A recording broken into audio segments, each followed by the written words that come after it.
My name is Andrei Kostasov. I'm the Director of International Enrollment Strategies at Northeastern University, and this is my pleasure to welcome you to this seminar focusing on American education explained. What does it mean? So today we will go over some points that typically give international students some pause and present some challenge in terms of understanding what they mean, in terms of how it applied to them, and also how they can navigate through these challenges. So today I am joined by my colleagues, Whitney Watkins. She's the Director of Global Student Success at Northeastern University, as well as Mike D'Antonio, who is the Assistant Director of Academic Advising and a lecturer at the university.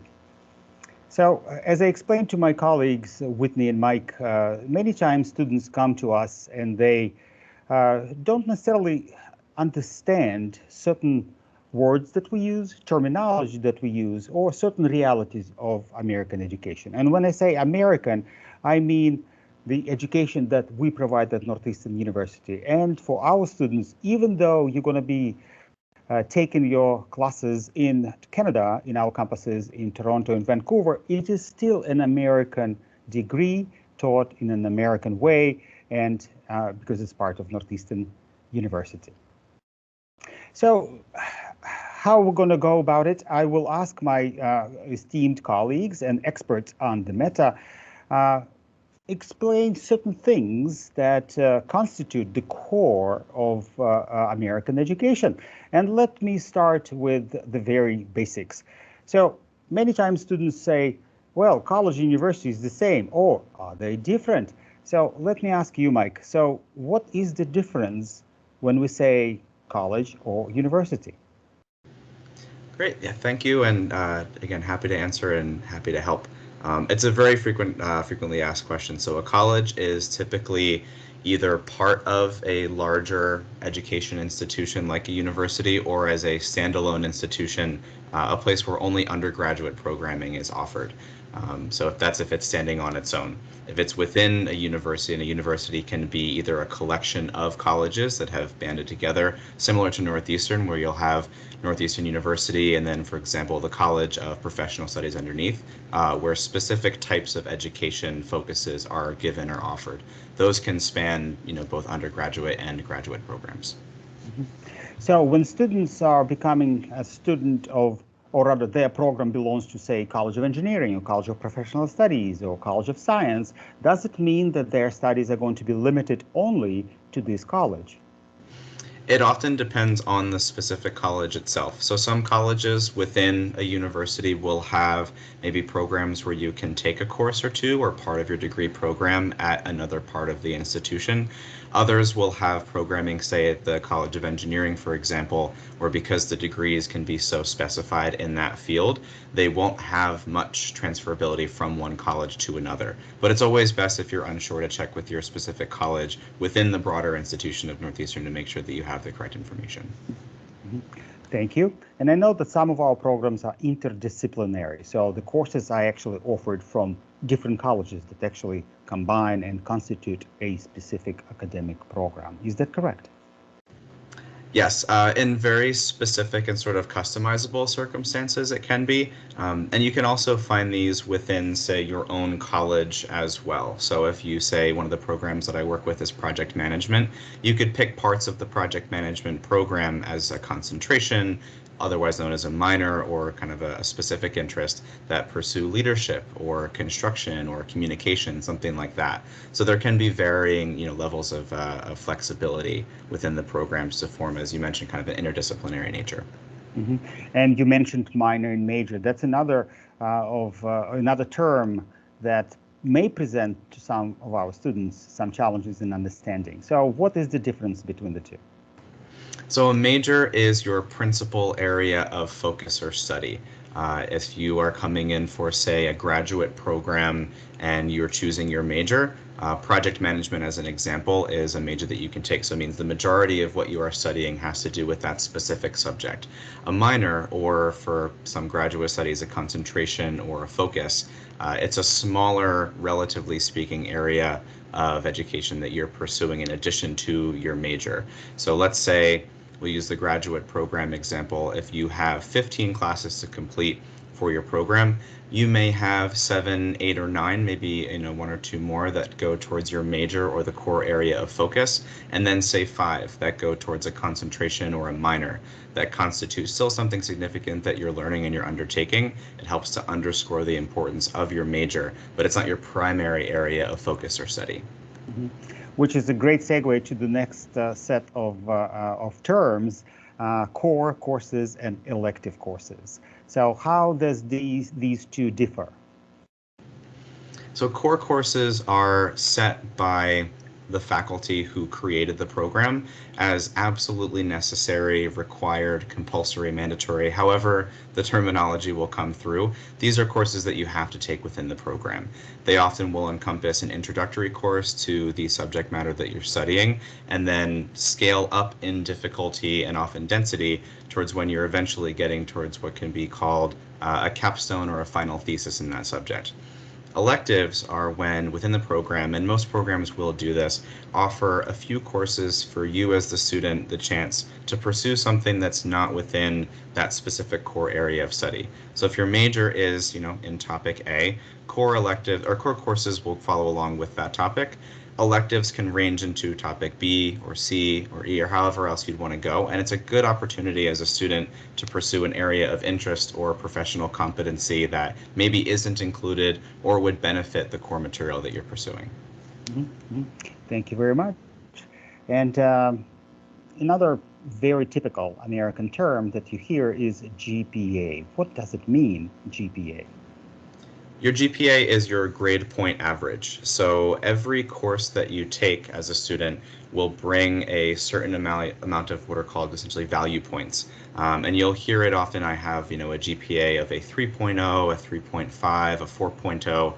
An easy way to remember how the scale escalates is a 2.0 is a grade C, a 3.0 is a grade B, and a 4.0 is a grade A.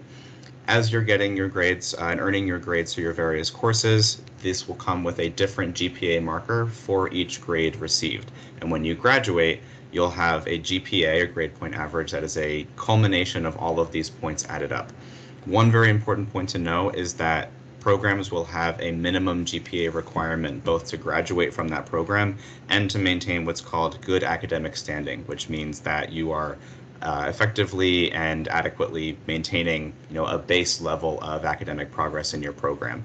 For most undergraduate programs, this will be around a 2.0 GPA, and for most graduate programs, this will be around a 3.0 GPA. Thank you.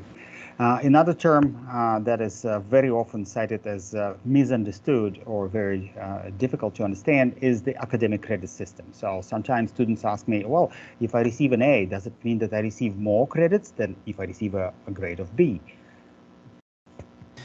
It's a good question. It's one that comes up all the time, and not entirely. So the credits assigned per course, it really has to do with how long in the semester or the quarter or really academic time frame that this course lasts, as well as how much work goes into that course and how many times per week the course meets if it's an on-ground class. If it's an online class, this cycles around when the work is due and for how long this work is due in sort of an academic cycle. So for example, if you're coming to Northeastern, you'll see courses that are 1, 2, 3, or 4 credits primarily. And this broken down is what's known as credit hours, essentially from an academic standpoint, the amount of instruction hours required for that course per week. These courses are weighted differently in terms of how their GPA counts for your grades that you earn in these classes. So if you earn an A in a 2-credit class and you earn an A in a 4-credit class, you do get more points towards your GPA for the A in the 4-credit class as opposed to the 2, which can sometimes make calculating your GPA, if you have some courses that are A's or B's, and some courses that are 3 and 4 credits.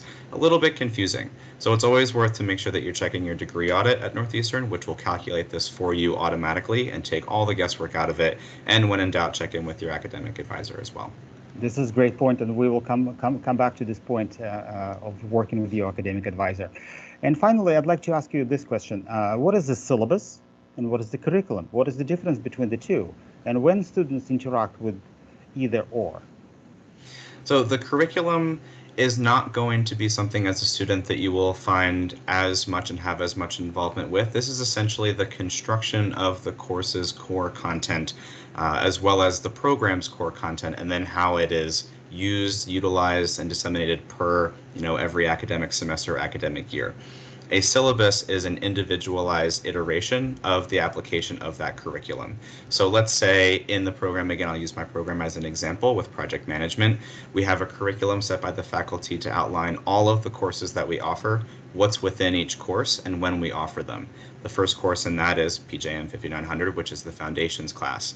Every time you take that class as a student, there is a syllabus that goes along with it for your specific section of that course. It'll tell you your faculty member who is teaching the course, the deliverables and expectations of the class, hours per week, assignments, and so forth. So when you do get your class schedule, you'll want to make sure that you jump in and look at your syllabus first thing, because that's where all the information that you'll need as a student, both for your class and for resources for kind of Northeastern at large, that's where that will live.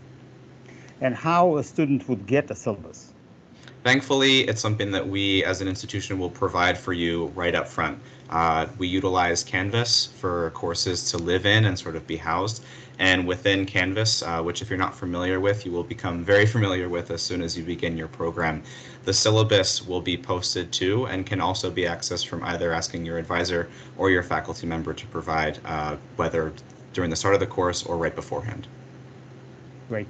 Thank you, Mike, which is, again, a great segue to the next set of challenging realities of American education is what are the players in the classroom? Who is involved in the education process? Obviously, we know faculty, we know advisors, we know students themselves or classmates of our students. But faculty, what does it mean? Because I know in other parts of the word faculty may mean something different from what it means in the United States. So, Whitney, maybe you can jump in and tell us a little bit more about it.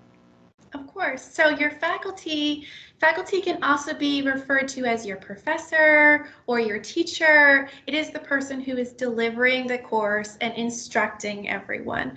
Most commonly, when we refer to ourselves, I would say Mike is a faculty member.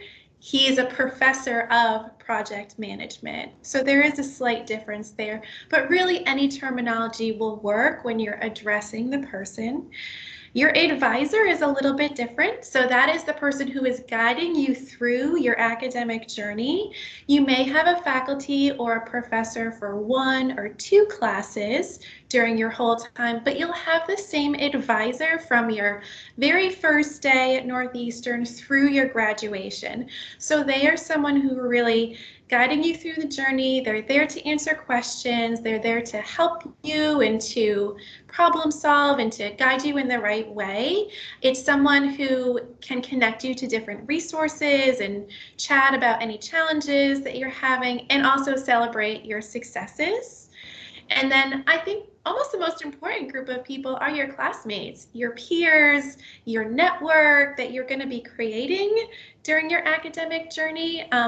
They may have the same classmates in many classes if you're in a very specific program, and they can also change every course as well. So it's best to start networking with them right away. Of course, networking is very important in this system.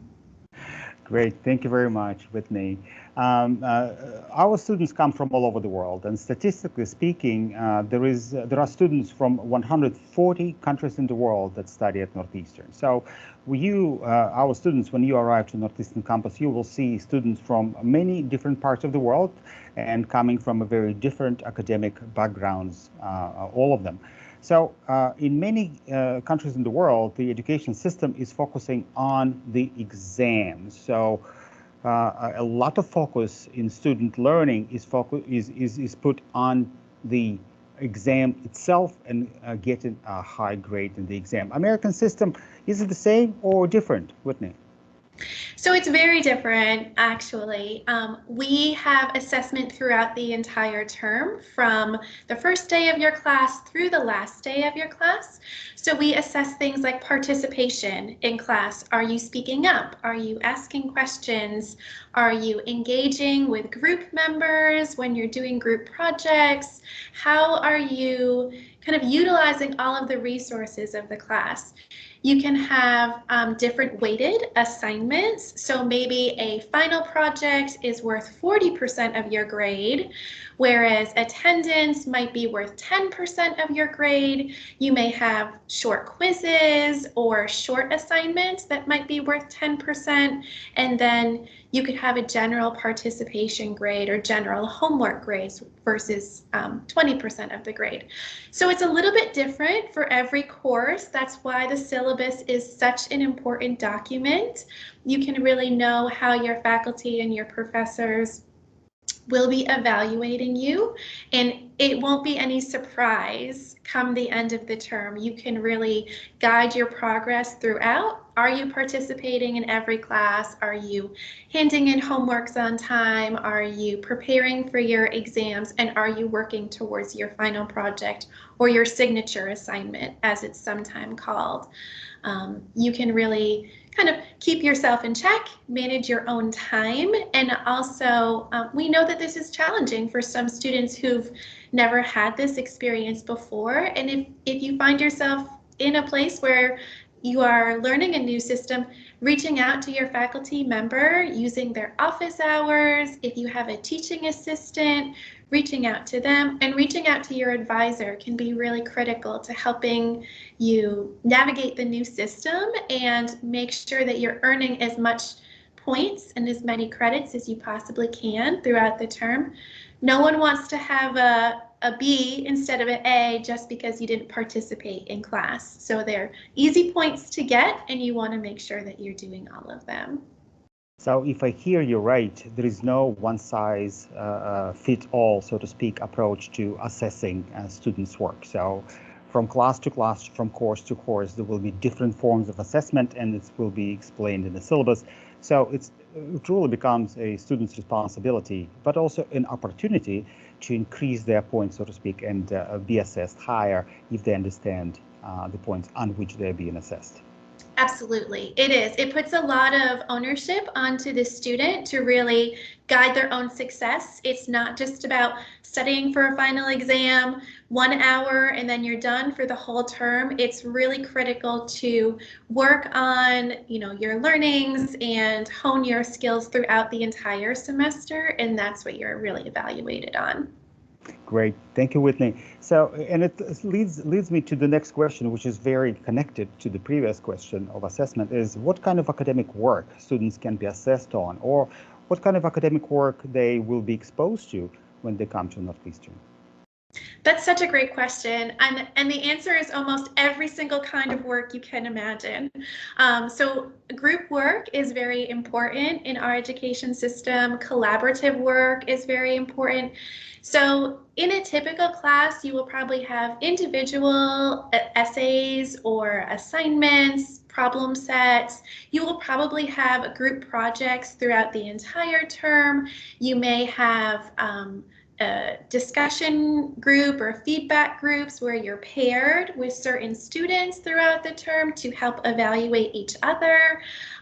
You may have lab work if that's the program that you're in as well. So there really are many different types of learning and different ways to learn, and really the assignments cover everything from small discussion board posts that are 100-word limit all the way up to large lab projects, lab assessments, case studies, and research papers. It really is a mix of everything.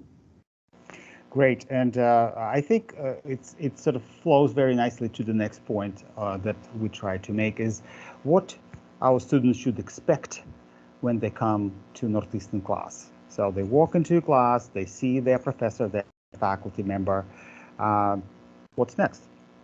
what exactly are they going to or are they expected to do in this class? And this is a question to both of you, Mike and Whitney.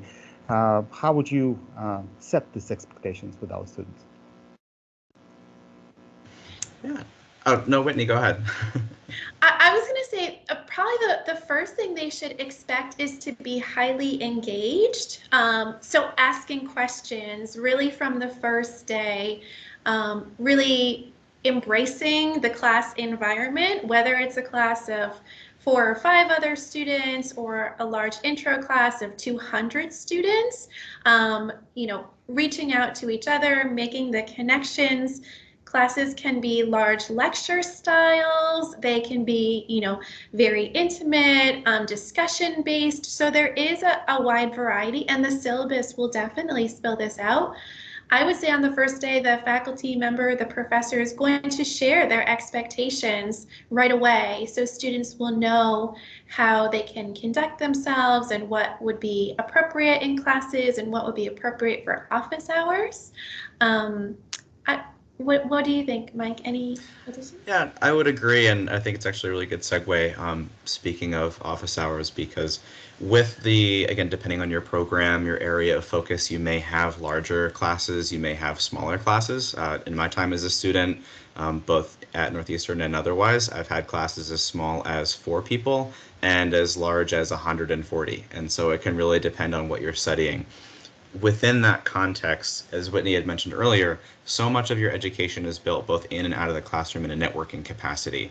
And that starts especially when you first get to the United States and you first step into your class, starting with your faculty member, your professor, and really speaking to them about the industry that you're hoping to move into or continue into, what you're hoping to learn, in the future, if you need, a referral for a position that you're hoping to apply for, or a reference, or, someone to maybe offer a recommendation on your behalf, that type of relationship is built through, the expectation of attendance and participation in your course. And office hours are a great way to navigate that too, if you aren't familiar with them.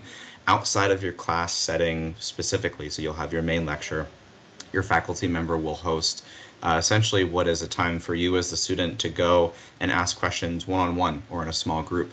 So if maybe you're somebody who, in a really large setting, if you have a 140 person class and you're nervous to move ahead and maybe ask a question in front of everyone, or you're getting used to, maybe you're working on a second language, or kind of social skills or norms, going and saying, hey, it's me, my name is Mike, I'm in your class, would love to talk to you about the topics from this week and from the homework, or I have a question for the presentation coming up next week. And besides that, it's a great way for you to learn individually or with your group if you're doing that. It shows your professor that you're committed to learning in the course, that you're actively engaged in the environment of your education, and that you're taking it seriously, and you want to make sure that you're getting the most out of the experience that you're here to to really kind of participate in. Great. Whitney, would you like to add something? Oh, I can also add, kind of touching directly on the next point about homework, and deadlines are really hard and fast in the education system here. So if you have an assignment due at 9 p.m. on Sunday night, you best upload it by 8:59. At 9:01, you might not get credit for it. So there isn't really a place for negotiating deadlines with your faculty member, or 5 minutes before class starts saying, oh, I'm not coming to class today. Well, that doesn't always favor a student. Of course, there are, extenuating circumstances and things do happen, and faculty members are very accommodating when those situations arise. If you need to miss a class or need an extension on an assignment, but generally speaking, deadlines are hard and fast, and there really is not negotiating, can I get an extra hour? Can I get another day? Can I have 2 more weeks? That isn't really a custom that is prevalent in our system. Yeah, and I would add as a part of that, it's, as Whitney said, there are extenuating circumstances. Maybe someone, is ill, or, We never hope so, but if there's an accident or an emergency, but everything is based on clear and proactive communication. So when you get your syllabus, looking through in the calendar and putting in your own calendar, for yourself as your responsibility, when your assignments are due, tracking how much time you think it'll take to get you through the assignment, asking your peers in class and your instructor, what type of expectation for time per week am I looking at, to make sure that you're preparing and managing your time effectively, because the density of the work may be different than what you're used to. The frequency of assignment turn-in may be different as well. And if you can see early on, if you're doing well with some things, maybe struggling in others, or you do need an extension or any kind of, again, accommodation for a difficult circumstance, having built that rapport with your faculty member and the communication is so important, so that they know how they can help you and what resources we have available, and making sure that at the end of the day, you're still able to stay on top of your assignments and keep up with the deadlines. Mm-hmm. Thank you. Academic integrity, this is very important, I know. So can you, Mike, address academic importance of the academic integrity, in particular the issue of plagiarism? Yes, absolutely. And this is something that we will hold sessions on in the university each semester, each quarter, each year, to make sure that we're going through new expectations for students of what really is required for academic integrity. And if it's a concept that you as a student are not familiar with, essentially ensuring that the work that you are turning in and submitting for your assignments is individualized. It's your own work. It's authentic. It's original. You haven't copied it from somewhere else. You haven't borrowed it from a classmate or used something submitted before. Academic work in the American education system, the emphasis is on original content, that you are producing something of your own thought, of your own volition, and that's what you are turning in. The professor, instructor, teacher does not have so much an interest for the measurables of a course to see what someone else has said. They want to know what you think. They want to know what you're taking from the content and how you are submitting that. And the way that we go through and measure that is through, essentially gauging levels of integrity and plagiarism within the content. So if you write a paper, of course, what they're looking for in scholarship in your classes is taking sources that you can read within and outside of class. Let's say it's a textbook, if it's a biology course, and you're going through a lab report that's given as an example. When you're writing or producing a lab report for that class, you'll want to cite within proper formatting examples or resources from the material that you've learned in class, along with your own original interpretation, understanding of that content. And professors are really looking for that balance of, do you understand what we're learning in class? And are you able to put it into something that is, again, original and shows who you are as a student and what you're taking from it? Where this can get in a difficult put you in a difficult place as a student if you aren't following these sort of regulations and formatting norms very closely. And again, this is something that within your syllabus, within the university, we will show you what the formats are, whether it's APA or MLA, and we can go more on those later. We'll show you what you need to know first. But once you do know, then it's your responsibility to make sure that what you're turning in is adhering towards these formatting expectations. If your work doesn't, what happens is every assignment that's turned in, whether it's a homework or assignment or a discussion board, a lab report, a paper, a thesis, is run through a system what's called Turnitin. And this scans your paper and your content for original work versus copied or plagiarized work. And it goes through and says, okay, is this material original or is it not? And if it's too high up, if it takes too much material from an outside source without giving credit, without citing, it can actually threaten your standing in your program as a student, and you can potentially lose your place in the program for repeatedly, violating the norms and expectations of academic integrity. So it's something that we take very seriously and is very, very essential to understand. And it's actually, I'll turn it over to Whitney, because I know it's something that you, in your everyday, you go through all the time. Absolutely, thank you. So in addition to Global Student Success, there is an International Tutoring Center and, of course, the Northeastern Writing Center. Both support offices are free to students to make appointments. So if you have questions about how to properly cite or summarize or synthesize the readings that you're looking at and the material that you're working with, there are offices and people to help guide you through this. And it can be a really good opportunity just for some extra instruction to double check that you're meeting the expectations and providing what is expected from you. So it's not cause to panic. There are resources and people to help, but it is expected that you will utilize these resources and follow the correct format. Absolutely. Wonderful. Thank you, Whitney. Thank you, Mike, for all your advice and for all the expertise you shared today with our students. And with that, unfortunately, we're running out of time, but I do encourage all of our students when they arrive to Northeastern to approach all the resources, all the friends whom you're going to build among your faculty, your advisors, and Global Success, Global Student Support Services personnel to build this network and position you the most for the best success that you can achieve. So thank you very much, and we're looking forward to welcoming you at Northeastern University very soon. Thank you.